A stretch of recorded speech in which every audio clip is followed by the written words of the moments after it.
So the first part of the session is about the statement of purpose, which is typically referred to as SOP. Those mean the same thing.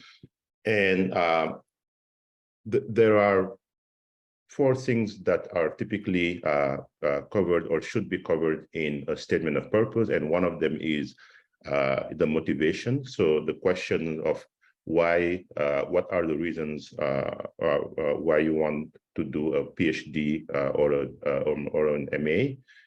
So this is the part of the writing statement where you should mention your personal experiences. So this is where you should tie your motivation for getting a graduate degree to the experiences that you have, you've had, the experiences that you've, the situation that you've been in, and broadly speaking, the thing that you've witnessed and are part of your background. So you can mention things, places where you've worked. You can mention places where you've lived. You can mention interactions that you've had, meaningful interactions that you've had with people. You can mention things that that matter to you, issues that you have grown up thinking about, issues that you've grown up facing. So this is the place to introduce those to the reader. But key in this is tying, those situations, those experiences, those issues to the reason why you want to pursue a graduate degree. So here we have kind of two talking points. One is, the do's, which again relate to talking about, those personal experiences. This is an example here that we have is about the work that you've done before, that you may have done before. So this is someone who's worked in the government and is saying, working for the government, I witnessed how research can improve people's lives. So this is clear in the sense that it gives a sense to the reader that this person has some exposure to government work. It's clear in the sense that this person wants to tie research to, the impact that research can have on people's life. The don'ts in this, and that's something that we should all bear in mind, is a pitfall that's easy to fall into, is to use, to try avoiding using lofty language. So this is, language that is vague in nature, that's not really substantial in any way, that doesn't add to, the message here, which is about motivation, that may look fancy or cliche depending on how it's introduced, but is really not adding much to the point. So this is something like, since early civilization, migration has been an integral part of society. So this is obviously true. The question becomes, why are you mentioning this here? What do you want the reader to take away from this? The reader most likely already knows this.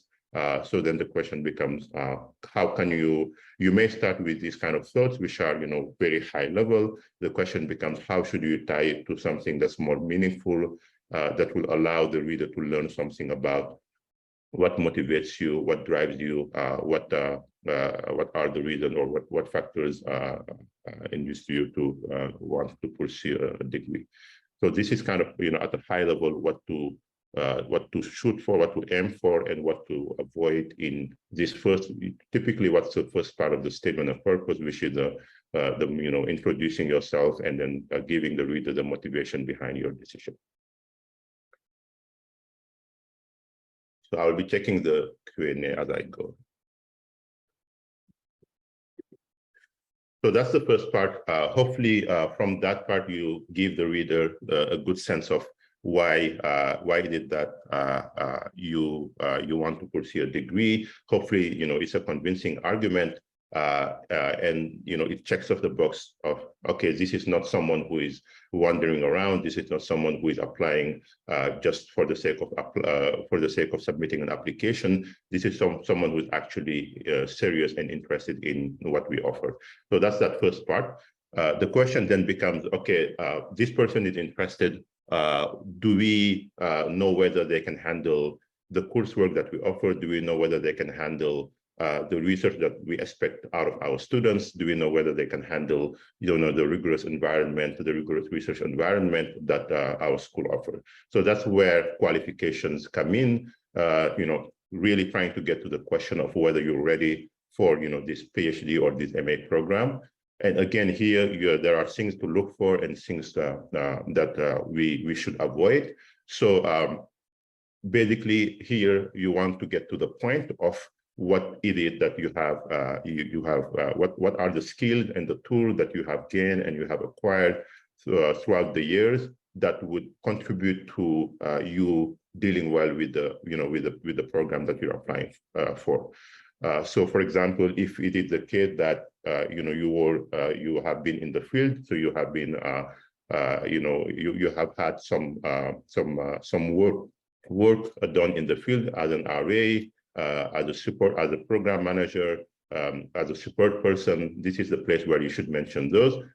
Beyond mentioning it, you should highlight the skills that you gained through the work experience, and you should focus on the skills that relate to the program. So, for example, if you're applying for a PhD, you should focus for the skills that speak to doing research work. So that could be, the skills related to field work. If you've been on the field, that can be skills related to working with data set.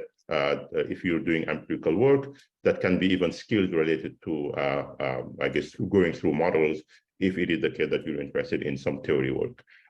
If you're applying for a master program, again, you should look for skills that are related directly or can be associated with those programs. So here we have an example of someone who is an RA who's saying, as an RA, so as a research assistant, I managed large data set as well as intimate focus groups. So from here, although it's one sentence, we can see that this person has some field experience. We can see that they have exposure to working with large data sets, and that they have experience also speaking to people through focus groups for a particular research project. So from here, we can see that, okay, this is someone with fieldwork experience. This is someone who knows how to handle data sets, taking it from the raw data as it is being recorded in the field to potentially analyze data that can be analyzed, that had been cleaned, that had been cleaned from the field. And we can see that this is also a person who has had experience in dealing or interacting with people in the field, which is important if you're interested in doing some survey work, for example. This is just one example of skills that you can mention. Again, it doesn't need to be related to fieldwork per se. You may be an RA, sitting not in the field, but in the lab, so to speak. And in that case, you can speak about, some of the work that you've done, some of the data set that you've worked with, some of the I guess the project or the details of the project that you've been involved in. And then on the downside, things to avoid, this is really, this may be hard for many of us in the sense that we do have our qualifications in our CV, so it may be natural or it may make sense for us to try to narrate what's in our CV. Obviously, we have to bear in mind that for most programs, the CV is also required as part of the application material. So the question becomes, what does narrating your CV add to this part of the statement of purpose? And typically, it's not much. So the reader can obviously go to the CV, read what's in there. So here we want to avoid just narrating the CV, going through the things that we've achieved at school, the things that we've achieved at work, because all of those are already or should already be in the CV, which we'll get to in a few slides. So, for example, here we have someone who's saying, after graduating at the top of my university class, I moved on to my master's where I took advanced courses. So here from the CV, we should be able to see that this person graduated from school X with grades Y, or being in the top X% of their class. We should be able to see that they then went ahead to do a master's, to get a master's degree. And then we should be able to see all the classes, or at least the main courses that that person had took in that master's degree. So narrating that doesn't add much to the picture, and certainly doesn't allow the reader to be convinced that you can handle whatever they offered, whatever requirements their programs have. So this is something to avoid. So hopefully you've convinced the reader by now that, okay, I'm very serious about doing a PhD, for example. I have what it takes based on what I've done in the field, based on what I've done in the lab, based on the research experience or the work experience, broadly speaking, that I've had. The next question becomes, okay, we only have so many spots to offer. We see that you're great. We see that you've trained yourself well.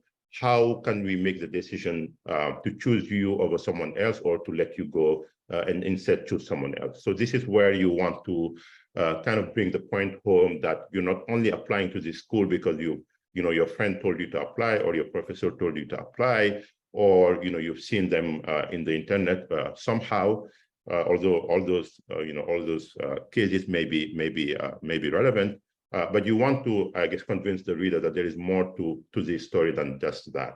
So you want to convince the reader that your qualification, your research interest, your motivation matches well with the environment of the school, the culture of the school, the opportunity that the school offers, the types of faculty and graduate students that the school typically that are currently at the school, or are typically the type of profile that the school tend to recruit. So this can be tricky. There is a balance here between not going into too much detail, as it's mentioned in the don't on the right-hand side of the slide, where you may be tempted to go to the school, to the program website, look for people. For example, you're interested in, let's say, labor economics. You go to the economics department of the school. You try to find the economists working in labor issues, and then you may be tempted, or we may be tempted, to mention their names as a way to show that we've done our homework and that we know the faculty that are at the school, and we know that there are faculty that we can work on. The reason why that may be too much detail is that, many reasons. First, faculty move from school to school, and typically those information are not disclosed, at least to the general public. So it's unlikely that you would know that faculty X or Y is on the move and will not be there next year by the time, should you be admitted and choose that school. So it's risky to, I guess, to be joining a school based on the faculty X or faculty Y. That's different from saying, we know that school X has a strong, for example, a strong public finance department. And in that case, you can say, I'm interested in public finance, and I know that your school has a strong public finance, which, again, you can even mention some faculty members, but try not to focus on one name or two, because there is a risk that those people can move. So that's one. The second argument for why we should avoid this is that there is always a much risk between you and any faculty, and obviously, as someone who's applying, that's not so much something that it should be at the top of your worries, but down the road, especially once you get admitted to the school, that's something that you would have to work through, in the sense that you may find that the research of the faculty great, but obviously you haven't been exposed to them as an advisor, as a person, and depending on how you work and how they work, there may not be a fit there. So we should try to avoid, going into that level of detail, which is naming person X or person Y. We can name the strength of the program depending on, what we're interested in and how they offer that. What we should instead try to focus on in this part is in the research, to mention the program that the school offers. So this again can be, going to the school website, seeing, okay, what is the school known for? So broadly within economics, within public health, within whatever we're applying for, what is it? What subfields or what fields are the strength of the school? So, for example, you may go to Yale website and you find out that environmental energy and environmental econ is one of their strengths. So this is a field where they have top-level faculty. They produce a lot of research. There's a cohesive group. There is a productive group. So there's a lot of seminars at Yale in this subfield. So that's something that you can you can show that you research and have found out, and you can mention. So you can say, Yale has a strong reputation in both economics and environmental studies, and these are my two main interests. So that's clear that, you're not only applying to Yale because it's Yale, you're applying to Yale because there is this, this thing that the school offers that speaks to your interest in general. Just to close off, what should be included in the statement of purpose. So we've seen motivation, we've seen qualification. Hopefully with this match part, you've convinced them that they should consider you seriously relative to other people. So relative to other people who may have, like strong motivation, who may have, the required qualification, but may have, a weaker match with the school than you have. So that's where you want to get acquainted with the match. So finally, the research interest. This is tricky because it's not so much depending on how you structure the SOP, and we can come back to that structure soon. This may be a standalone part. It may be baked into everything that we've gone through. So if you see the example that we have mentioned in the last few slides, these research interests are baked into those. So that's one way to do it. Another way is to make it clear, in a standalone separate part of the SOP that these are your research interests. In any case, the SOP should clearly show what your research interests are. This is very important because this is the heart of the SOP, really. So the SOP, the motivation, the qualification, and the match are all great. At the end of the day, people want or will judge you based on, your research capabilities, your research interests, how those research interests match with what the school can offer you. So often, we may be tempted, or I've seen SOPs where the three parts are handled really well, in the sense that the person talks about their motivation, their qualification, how the school is a great fit for them, which is great. But then the SOP can leave you wondering, okay, what is this person really interested in, which really weakens the quality of the SOP. So we should keep in mind that at the end of the day, the research interest should clearly come out of the SOP, regardless of how we structure, it, whether it's a standalone or whether it's baked into, the different paragraphs of the text. So there's a few things to mention here. It's a bit wordy, so I'll just try to summarize them. You should mention the themes or the question that you're interested in. So you should try to be, as kind of following the flavor of the last few slides. You should give enough details to show the reader that you know what you're talking about, that you're not, you shouldn't be too vague, but you shouldn't also be giving too much detail. So you shouldn't be too specific. So I'm going to explain myself. The first dude is to mention, the research question or the theme. This can be as simple as, I'm interested in field X or Y, in geographical locations, Z, and specifically, I want to look at questions, A, B, or C. So, for example, I'm interested in the intersection of public finance and development economics. Specifically, I want to study, tax rate in economies with weak state capacities. So this is enough in the sense that it gives a sense of your interest in public finance and development economics. It gives a sense of some of the questions that you may be interested in. And it should tell to the reader that, okay, this person actually knows a bit about what they could be interested in. In showing that, you should also try, so that I'm going now to the second point, you should try to show that you have done your homework on what the current state of the literature is. This is tricky depending on where you are, what resources are available to you, how accessible journals are. But hopefully, even in Google with simple searches, you should be able to get key references. And the key part here is to try to get recent references. So, for example, we are in 2023. Hopefully not referring to papers written in the 90s, but papers, from last year, the year prior, or at least, in the last 5 years. And then this should be papers that relate to whatever research interests you have. So, for example, I just mentioned public finance in developing countries. So I should go and look for papers that speak to, tax rates and, structure of tax rate in, for example, countries in sub-Saharan Africa, if that's what my interests are. and then cite those papers. So this is key in that it brings home the message that this person is invested in research. This person knows a bit about some of the more recent papers, some of the more seminal or influential papers in the literature, which is a great signal of your investment in research. In the don't, as I have alluded to, you shouldn't be too vague. For example, if I say I'm interested in development economics with a focus on Uganda, that's clear, but that doesn't give a sense of what is it that I'm interested in within the broad scope of development economics. So it's obviously that's a broad field with many subfields in there. So I should give more details to the reader to convince them that, okay, I know what my research interests are, and that's what I'm exposing here.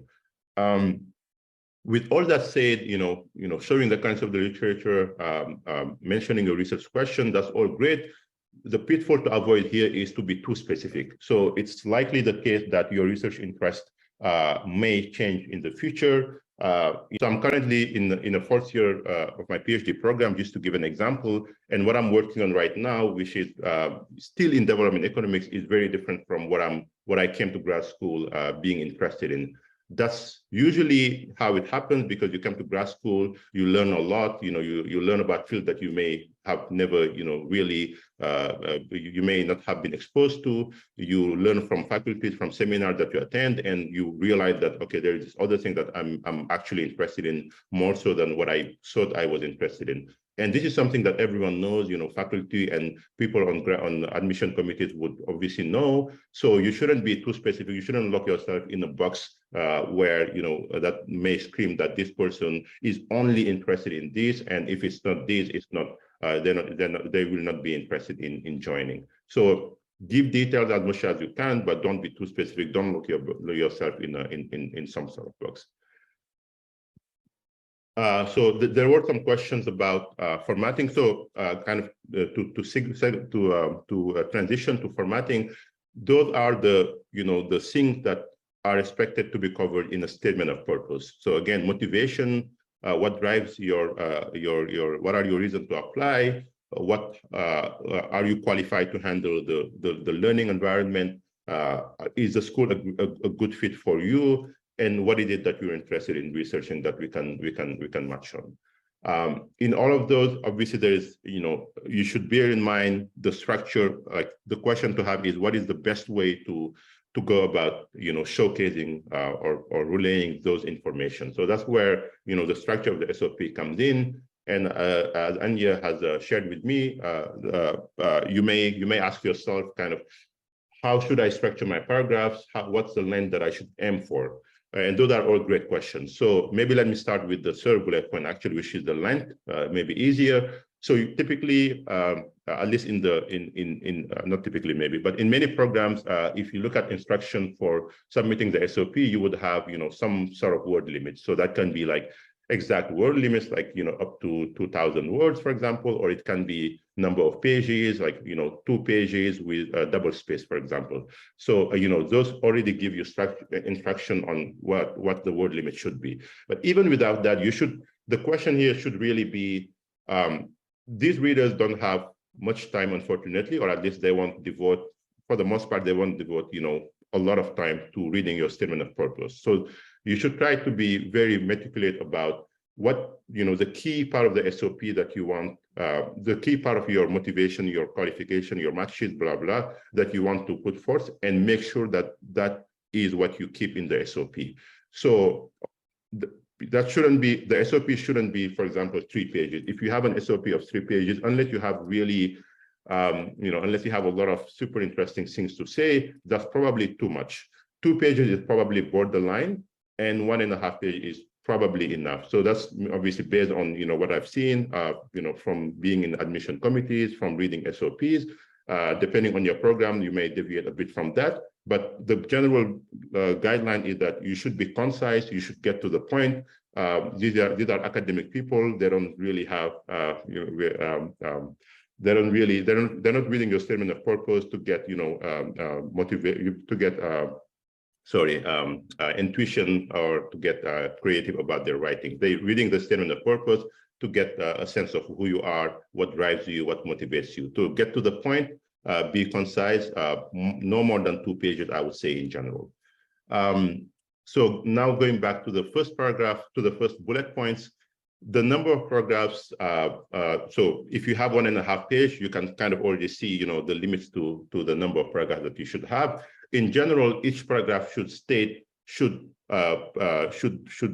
bring or should convey a clear and concise point about, the part that we've discussed. So each paragraph, after reading each paragraph, I should come out of it saying, okay, I've learned something about this person. I've learned something about their motivation. I've learned something about their research interest. I've learned something about their match, and then move on to the next one. So that's to say, try to make sure that, there is some sort of umbrella sentences at the beginning of your paragraphs to make it easy for the reader to get the point of the paragraph, and then you can follow that with details about, for example, your motivation. You can have an umbrella sentence that links your motivation to your personal experiences, and then give details about that, and then do the same for the next few paragraphs where you give a clear message about a key part of the SOP, and then give details related to that part.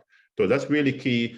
Going back to my point about, readers not giving a lot of time to this, that will be super helpful and appreciated. And this, I'm speaking out of experience, to have, these umbrella sentences, to have them in bold even sometimes. So some readers may spend a few seconds in your SOP, unfortunately, and this would be, this would allow them to see the essence or the message, the main messages of the SOP, even if they decide to skim through the document. So, that gets to the second point, which is to highlight the key part of the SOP in bold or in whatever format you deem relevant, but trying to highlight points that any reader could take away from the SOP in, let's say, 20 seconds to 25 seconds. Obviously, you want everyone to spend 10 minutes on your SOP, which would be ideal, but that's not typically, unfortunately, that's not typically how it goes. And just lastly, on formatting, if you go the route of, mentioning papers, you should make sure to have, a reference list at the end of the SOP.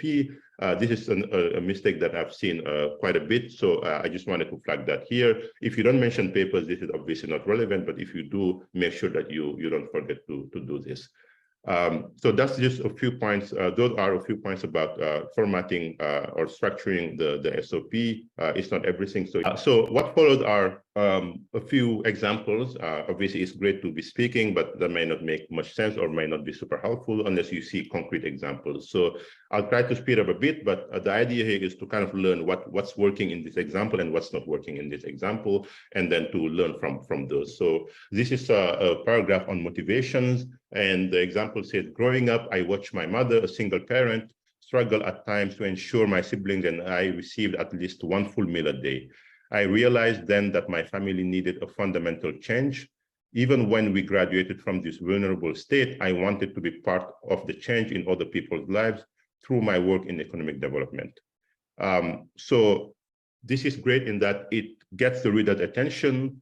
It showcases the applicant's interest in development. It's personal. Obviously, it gives details about the struggle that the applicant's family went through and how they handled that. So it's personal, but it's professional. So that it does strike this professional, but this personal story, but professional balance. So this is something that this is an example that we can keep in mind. Now moving on to another example, this says my interest in development was strengthened during my bachelor studies, where I was introduced to concepts of sociology, international trade, public policy, and management. For the past few years, I have applied these concepts to improve people's lives by monitoring and evaluating experiments at IPA. IPA is a research survey firm in developing countries. So this, as we can see, there is several broad fields. So this mentions sociology, from sociology to management to public policy, which is probably too broad of a coverage. They mention so instead of doing this, the person could have mentioned one or two specific courses or instructor that ties to the program that they're applying for. And one thing that's not clear here is how the courses that they've done tied to the work that they did at IPA. So that connection can be made more clearly. So we can look at the second version of the example, which states my interest in development was strengthened during my bachelor studies, where I learned about the large-scale experiment that established our understanding of how to alleviate poverty.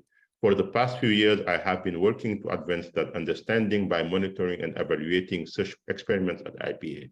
So here you can see the connection between what they've learned at their school to what they were doing at IPA is clear. At least one of the fields that they're interested in. So the vagueness is now gone, and this is a good example now. Maybe let me skip this in the interest of time. And go to qualifications. So as a field manager with IPA, I led the collection of health data for an inline study of a sanitation intervention implemented across 13 districts in Kenya. So this person has impressive fieldwork experience, working across many districts and doing a lot of field work. But the remaining question from after reading this, which is, what are the specific skills that this person learned during this project? So it's not clear what exactly are the skills gained, as part of this experience. So that can be made clear, and we see that in the second example, which reads, as a field manager with IPA, I led the collection of health data for an inline study of a sanitation intervention implemented across 13 districts in Kenya. So this is the exact same sentence as above, but then it adds by saying this involved both theoretical challenges, such as designing the survey to project investigator specification, and practical challenges such as managing the activities of several surveyors. So this is now clear that the work involved handling, taking into account the specification of the research project, the academic specification of the research project, to the practical challenges that one may encounter in the field, and trying to work with those challenges. So the second example is a good one now that we can keep in mind. Let's see. Yeah, maybe we can look at this one. So I have had the privilege to work for IPA as an RA. IPA is a nonprofit dedicated to innovating approaches to alleviating poverty and global development challenges. IPA is reputed for high quality research and works with governments, scholars, policymakers across the globe to generate evidence of what works and creates avenues through which the knowledge generated of what has been proven to work can be utilized. In my role, I have been able to manage research projects, develop and program data collection instruments, manage large data sets, recruit and train field staff, and interact with government and other local partners. So there's a lot in here. There's a lot of hard and soft skills, actually. So you can see, many skills, or the many skills that this person was able to gain out of working at IPA. But this is too long. So even in reading, I was lost myself. I had to gather again. These are the type of paragraphs that would make the reader go back to the beginning of the paragraph, read again, and readers usually don't like that because it makes them spend more time than they would like in reading the SOP. So this is almost perfect, but it's definitely too long. And as a first version, this may be good, like as a first draft where you just lay out your SOP, this may be good, but then requires a second, or many revisions again to make this kind of paragraph short. So we can see, vision at the bottom of the slide, which says, I have had the privilege to work for IPA, a nonprofit dedicated to innovative data-driven approaches to alleviating global development challenges. In my role as an RA, I have been able to manage research projects, develop and program data collection instruments, manage large data sets, recruit and train field staff, and interact with governments and other local partners. So as we can see, this is much clearer. It's concise, it gets to the point, and it still keeps the same, the same messages as above, and it's obviously much shorter. So on matches, let me go with this excellent example to kind of for this part. So I'm interested in the practical courses available in your program, including global health, urban and rural development, and program management. In volunteering with a local NGO, I have witnessed the refugee situation grow with the political instability of neighboring countries, and I believe these courses will sharpen my understanding of the situation. So this is great. It shows, understanding of the local context. It ties the local context to research interest.